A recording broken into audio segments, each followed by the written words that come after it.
All right, welcome back. Today we're going to look at percents and absolute value. Way back when you learned how to do to find a percent given a fraction, what we said to do was divide the numerator by the denominator. So if you have a fraction, you take the numerator at the top and divide by the number on bottom, the denominator. Here's an example on your note sheet. If you received 21 out of 24 in your last quiz, what percentage of the questions did you answer correctly? So doing what we just said, you would take 21 divided by 24 and see what you get. And if you divide that out, you can get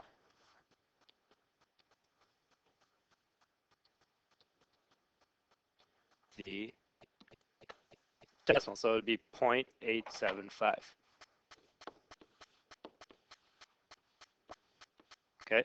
Now the next thing would be then to answer the question and change it to a percentage. We'll come back and do that in a second. When you want to find a percent given a decimal, what you need to do is one, either move the decimal 2 places to the right, or another way of doing the same thing would be to multiply the decimal by 100, and that would also change to a percentage. So either move the decimal place 2 to the right or multiply the decimal by 100 to change to a percent. So going back to the problem we just did, you could move the decimal place 2 to the right, and that would then change it to a percentage. So this would be 87.5%. Looking at another example on your note sheet, we could express this one, express 0.0235 as a percent.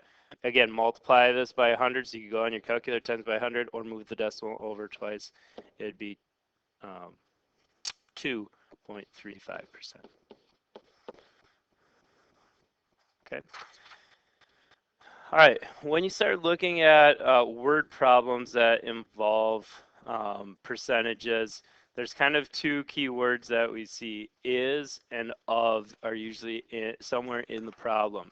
Is means kind of the part of the fraction that you're looking for, and of refers to the whole or total amount that you're dealing with. Let's look at some examples again on your note sheet here. The first one says, what percent is 45 of 78?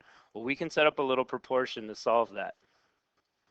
We don't know the percentage, okay, so that's kind of like our x, and we can always say that it's out of 100%. On the other side, our ratio deals with the is and of. Is the part, so 45 is a part of the total 78. So now to solve this, all you have to do is cross multiply, like you did back in geometry, cross multiply and divide that out, and you can get the answer. So if you multiply 45 times 100,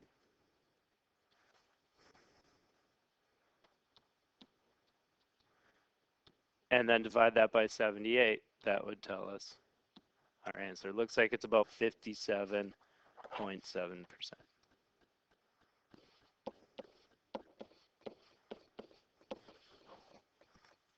Okay. On the next one, what percent of 45 is 115? Again, we don't know the percent out of 100.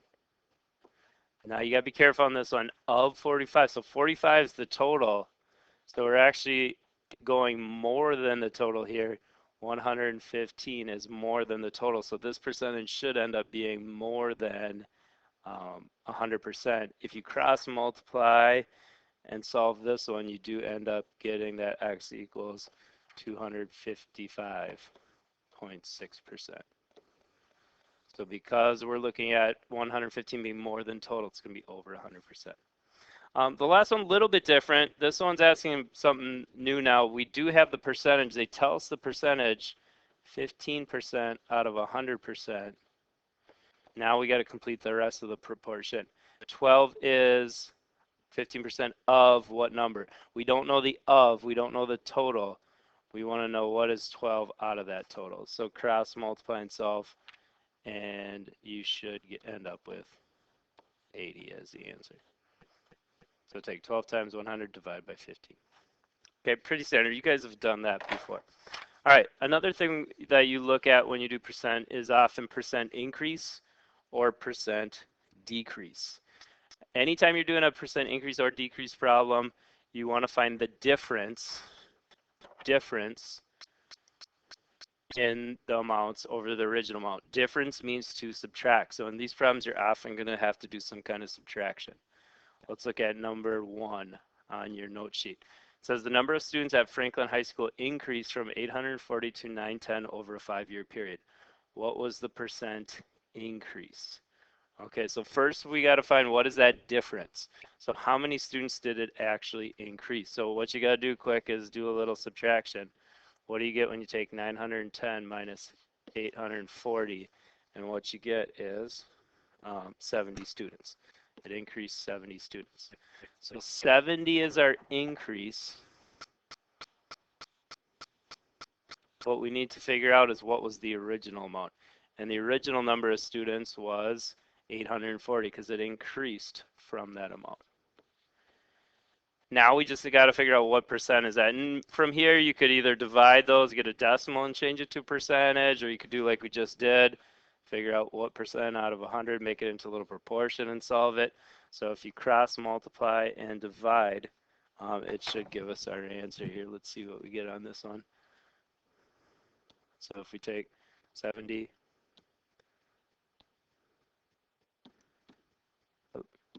70 times, and I'm having some problems with my calculator here, but if you go through and do it, it should give you 8.3%. All right, I want you to try the next one out. See if you can do number 2 before class. See if you can find on this one what would be the percent decrease on that one, and we'll check it when you get back. All right, going to the back.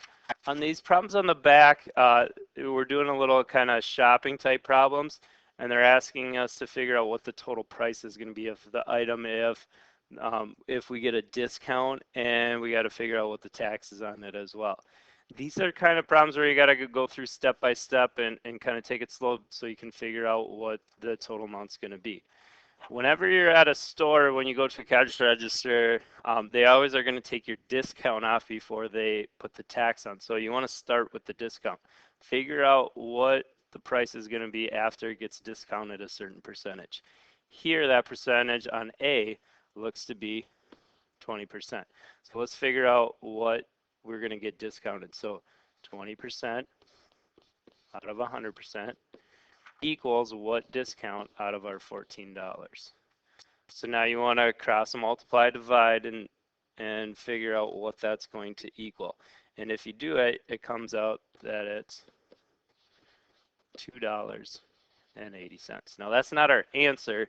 That's how much we got discounted. So our next step then would be to find out, well, what price are we still going to pay? So if you take $14 now and subtract the $2.80, you can figure out what price you're going to pay for that umbrella. And that comes out to be $11.20. Now again, not our answer. That's just how much you got to pay retail. We still got to add on that tax because everything's going to get some sales tax on it. So now you got to figure out how much the tax is going to be. So you got to do another proportion here. 6% out of 100% equals what tax out of our total of $11.20. So if we solve that one by cross multiplying and solving here, it's going to come out to be rounded off 67 cents. Again, not quite to our answer yet. The last thing then would be to add the tax back onto the price we got to pay. So if we add these two up, that'll give us our total price. So if you add $11.20 with 67 cents, the total price of this umbrella is going to come out to be $11.87. So that would be the answer for part A. Again, I want you to try one of these. Try B out for tomorrow and see what you get for an answer there. All right, that's percentage. The other big topic of this lesson is absolute value. Remember from prior years that absolute value of a number is the distance away from 0 on the number line. So however far something is away from 0, that's the absolute value.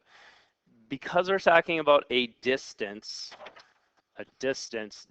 can only be positive. You can't have negative distance. So basically, absolute value is always going to make things positive. An example, absolute value of 7 is positive 7.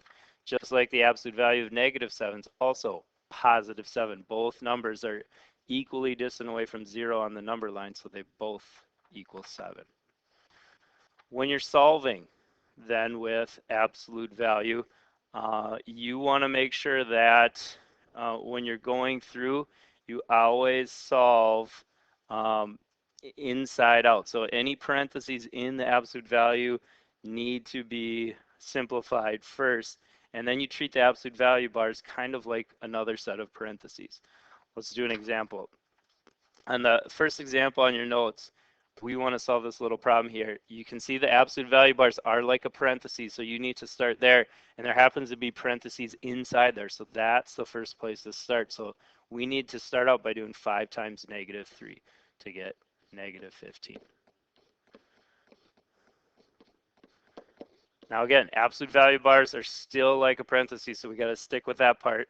We need to do negative 15 minus 7, which is negative 22. Now we got to evaluate the absolute value. Absolute value of negative 22. Negative 22 is 22 spaces away from 0 on the number line, which means its distance is positive 22. Adding those two numbers together now gives you the solution for that example. It would be 23.4 would be the answer there. I want you to try the other example out for tomorrow. See if you can evaluate this other absolute value problem and see what you get.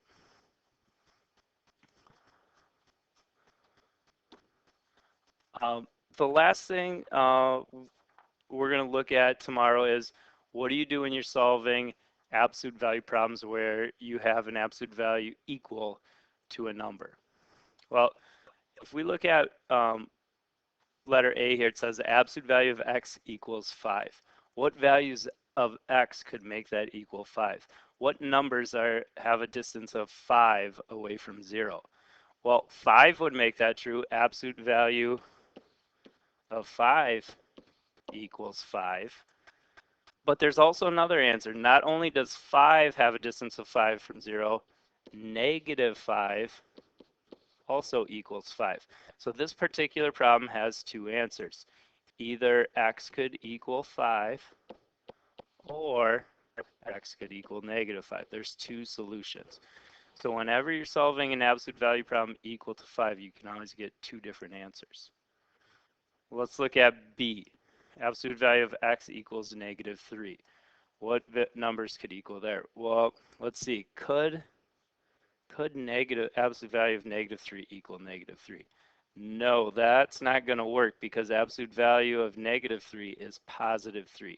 Anytime you're doing these absolute value problems and it's equal to a negative, remember, absolute value always makes something positive. This particular problem is not going to have any solutions. This one we would say has no solutions. You can't have an absolute value of a variable equal to a negative because it always makes the distance positive. We're going to pick up from there in class tomorrow, so try those examples out.